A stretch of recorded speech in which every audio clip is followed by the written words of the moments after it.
প্রধান উপদেষ্টা আজকে শেয়ারবাজার নিয়ে মিটিং করেছে এবং 5টি বিষয় উঠে এসেছে, তা মোটের উপর মন্দের ভালো। একই সাথে কোনো নতুনত্ব নেই। সরকারি কোম্পানি লিস্টেড করা, বিদেশি কোম্পানি লিস্টেড করা, এইগুলো অনেক পুরানো টপিক। তারপরও আমি আন্তরিক ধন্যবাদ দিতে চাই এই কারণে যে আমার জানা মতে এটাই দেশের স্টক মার্কেট নিয়ে প্রথম মিটিং যা দেশের প্রধান ব্যক্তির মাধ্যমে হয়েছে।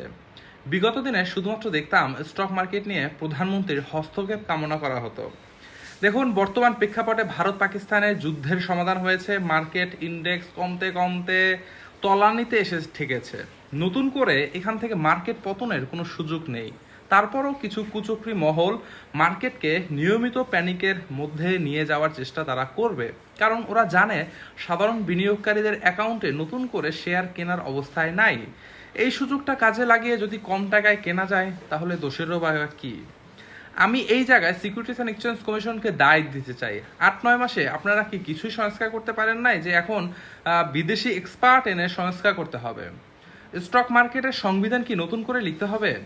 আপনারা বিদেশ থেকে এক্সপার্ট আনুন, উন্নয়ন করুন, তাই বলে কি বাজারের প্রাণ সাধারণ বিনিয়োগকারীদেরকে জিম্মি করতে হবে? এটা হতে পারে না।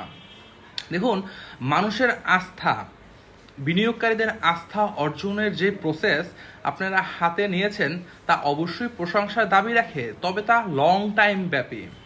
স্টক মার্কেট প্রতিদিনের বিষয়। এখানে প্রতিদিন মানুষের সেন্টিমেন্ট নিয়ে খেলাধুলা করা হয়, আপনারা সেটা জানেন। নানা সময়ে নানা অজুহাতে মার্কেট মাইনাস করা হয়। ভারত পাকিস্তানের ইস্যুতে 150 পয়েন্ট ইন্ডেক্স কমলো। এখানে দরকার ছিল আপৎকালীন ফান্ডের সহযোগিতা, যা দিতে Bangladesh securities and exchange commission ব্যর্থ হয়েছে। দেখুন, মানুষকে আস্থায় ফিরিয়ে আনতে চাইলে অনেক বেশি করতে হবে বা অনেক পদক্ষেপ নিতে হবে, বিষয়টা এরকমের না। দরকার সঠিক নেতৃত্ব।